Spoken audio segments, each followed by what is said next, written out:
కేరళలోని కన్నూరు జిల్లాలో ఉన్నటువంటి పెరవూరులో ఒక ఐటీఐ ఉంది. ఐటీఐకి సంబంధించిన విద్యార్థి యూనియన్ ఎలక్షన్స్ జరిగాయి.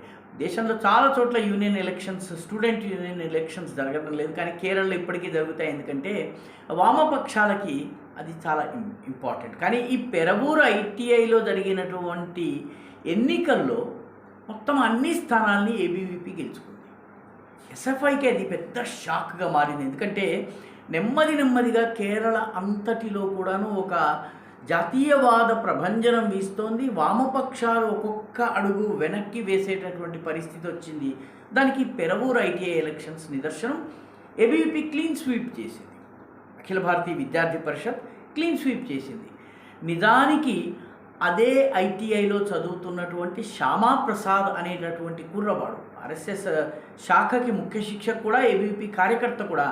అతన్ని ఎస్డిపిఐ పిఎఫ్ఐ కార్యకర్తలు 2018లో కిరాతకంగా హత్య చేశారు.